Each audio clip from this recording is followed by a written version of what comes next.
All right, taking the old Sport 1000 to get some ethanol-free gas and to stretch its legs a little bit. It's been a while since I fired it up.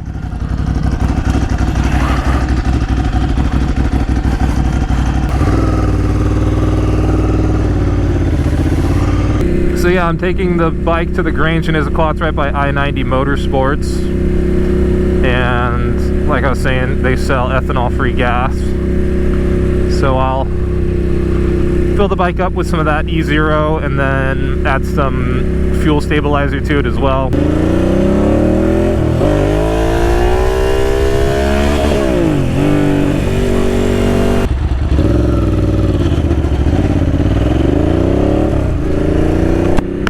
Alright, we made it.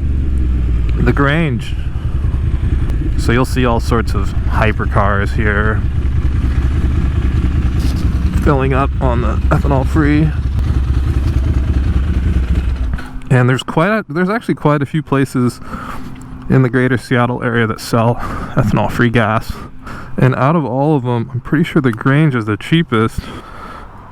It's a really good idea if you've got a bike that's just got its stock ECU, because you can get this 92 ethanol free gas, a bit more power, and you should get better fuel economy as well. And your bike's a lot happier, so why wouldn't you? I-90 Motorsports.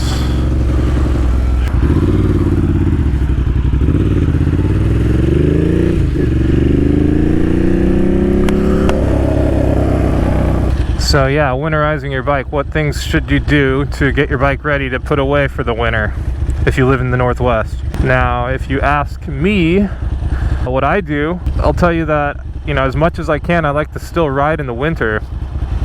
Seattle's got an interesting climate where the temperatures don't get really cold in the winter time, and occasionally, I'd say probably about at least once a month, you'll get a nice sunny day worthy of going for a short ride. And so if you can, I like to do like a soft winterization. So step 1, ethanol free gas. Step 2, battery tender lead, plug it into a charger. Step 3, put it up on stands. Check tire pressure.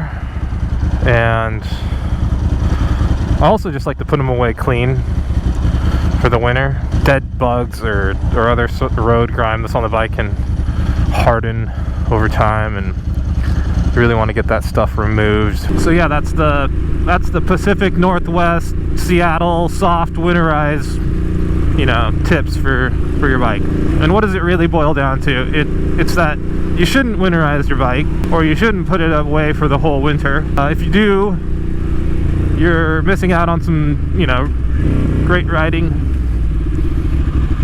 and your bike's getting a little neglected. And also, you can become very rusty as a rider if you take a long winter break. Now, I've been motorcycling in Seattle for longer than I want to admit, and I've seen a lot over the years, riding with, you know, so many different sets of riding friends who've come in and out of motorcycling. You know, I've seen too many times that riders will pull their bike out in the springtime after having it stored all winter. It's spring, so the ground's cold and wet and traction isn't fantastic. Perhaps their bike wasn't put away properly, so the tire pressures are likely really low on their bike,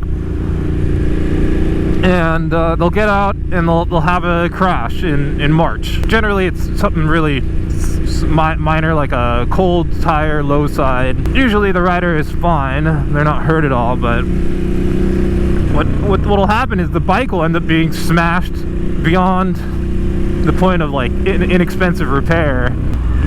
That rider will stop riding, and it's a bummer. You know, the Seattle motorcycle scene is really interesting. You've got a lot of people who ride. You've got a lot of bikes up here, but you've got a really short riding season, and so people end up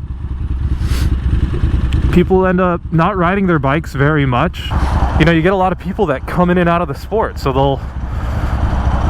they'll start riding and you know, maybe for a few years, 2 or 3 years, they'll have a sport bike and they'll go out and they'll have a group of friends that they ride with, and they have a lot of fun. But then, you know, for whatever reason, whether it's, you know, they have a mishap on their bike, or they just need the money and so they have to sell their bike, or maybe they just lose interest in motorcycling, or maybe their friends stop riding and they don't have anyone to ride with.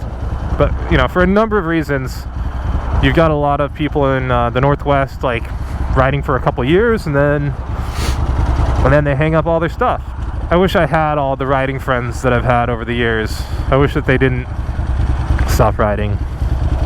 And, you know, I think if a lot of them took the time to ride through the winter and really enjoy some of these, you know, fall, winter rides, they would have more fun on their bike. They'd end up keeping them longer. Maybe they'd be lifelong Seattle Northwest riders.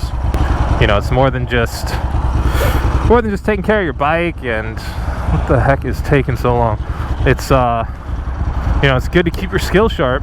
Not only that, but like, you don't want to deal with every spring remembering how to ride again and rebuilding your skill set over and over.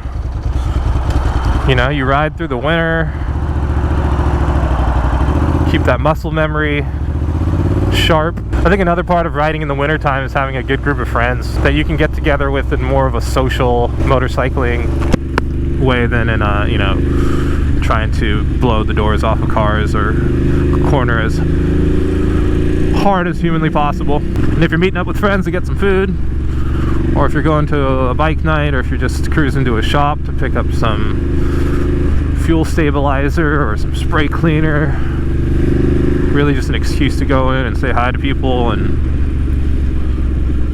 support the shops that, you know, could use the extra help in the wintertime.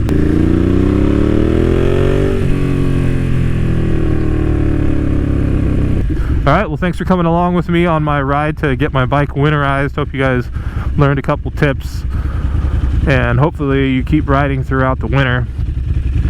So, yeah, until next time.